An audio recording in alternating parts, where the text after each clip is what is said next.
5 новогодних традиций из СССР, которые стоит возродить. Какими были новогодние открытки 50 и 150 лет назад? Что из российских сладостей сегодня любят за границей? Новый год – тот случай, когда хорошо забытое старое можно и нужно вспомнить. У взрослых и пожилых членов семьи это вызовет ностальгию, а детям такие традиции помогут лучше понять родителей и узнать что-то об их детстве. Не дай мне, пожалуйста, макушечку. Женя, я хочу встречать Новый год с тобой. Самодельные игрушки. Цепи из цветной бумаги, фонарики, обернутые фольгой от чая, вырезанные снежинки на окнах – непременные атрибуты праздника нашего детства. И пусть иногда это было вызвано дефицитом игрушек заводских, ценились такие украшения высоко. Мы делали их на уроках в школе или дома самостоятельно и ужасно гордились. И пусть сейчас нехватки в самых разных елочных игрушках нет, традицию можно возродить, используя современные наборы для праздничных поделок. Можно я съем что-нибудь? Ну ешьте, вон сколько всего. Какая гадость, это ваша заливная рыба. Советские блюда. Отношение к ним постоянно меняется, то их ругают за переизбыток жиров и углеводов, то модернизируют, заменяя колбасу для оливье отварной индейкой, то в порыве ностальгии ищут те самые рецепты и накрывают стол в стиле СССР. Независимо от кулинарных пристрастий, можно приготовить одно-два блюда из прошлого. Не обязательно пресловутый новогодний салат, можно сделать холодец, торт-муравейник или рассыпчатое печенье. Что ты хочешь с ним сделать? Подышит свежим воздухом, и это ему полезно. Бумажные открытки. Да, сейчас мы можем звонить близким по 5 раз в день, да еще и по видеосвязи, но написанные от руки открытки создают свою особую атмосферу. Причем не только для адресатов, но и для авторов. Заодно у ребенка будет редкий шанс узнать, как работает почта. Кстати, сейчас в магазинах можно найти открытки с картинками, как из нашего детства, вспоминать так вспоминать.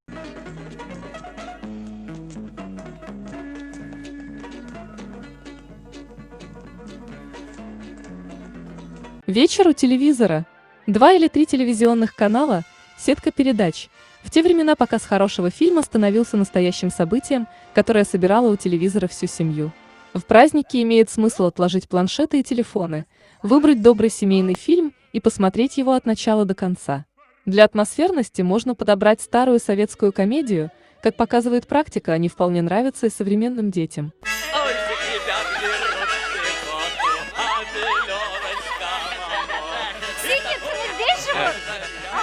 Поздравления соседей.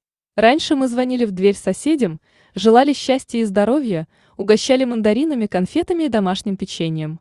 Сейчас, особенно с учетом пандемии, это будет выглядеть странным и даже эксцентричным.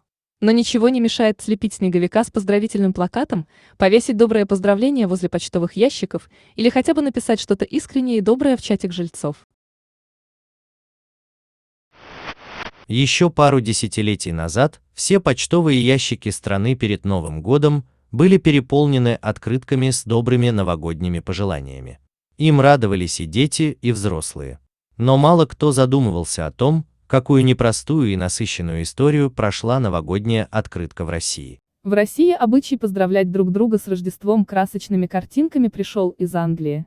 Именно там в 1840-х годах начали выпускать первые промышленные открытки, доступные широким слоям населения. Русские купцы быстро поняли, насколько это выгодное предприятие, и стали закупать сначала английские, а затем немецкие и французские рождественские открытки. Причем выбирали лишь те, где не было поздравлений на иноземном языке.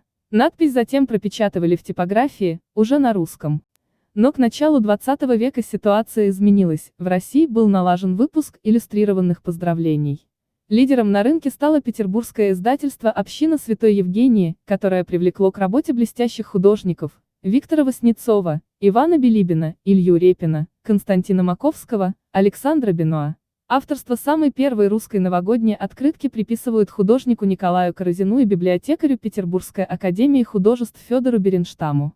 С 1925 по 1935 год празднование Нового года в СССР было официально запрещено.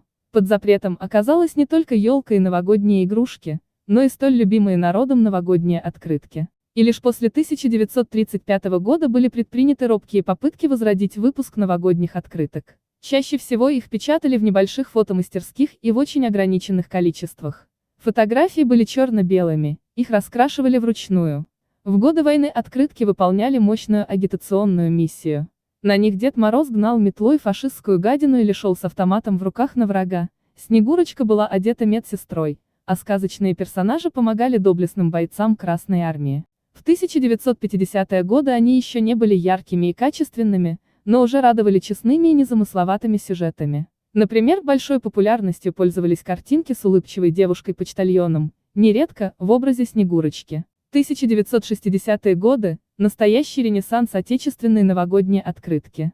Вся страна каждый год отправляла и получала миллионы поздравлений, на которых были изображены пейзажи зимней природы, разнообразные детские игрушки, добрые сказочные персонажи, роскошно накрытые столы с шампанским и мандаринами, наряженные елочки и даже телевизоры, недосягаемая мечта многих советских людей в те годы. В 1970-е годы героическая тематика отошла на задний план.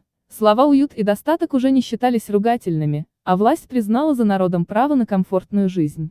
Это немедленно отразилось и на содержании новогодних открыток. Конечно, открытки с патриотическим уклоном продолжали выпускать, и самой актуальной темой в 1970-е годы был БАМ, но теперь предпочтение все же отдавали победам на ниве спорта. Вершиной этой огромной славы стал очаровательный олимпийский мишка, символ Московской Олимпиады 80. 1980-е годы для отечественной открытки не стали особо примечательными. По сути, на ней лишь повторялись сюжеты предыдущих лет.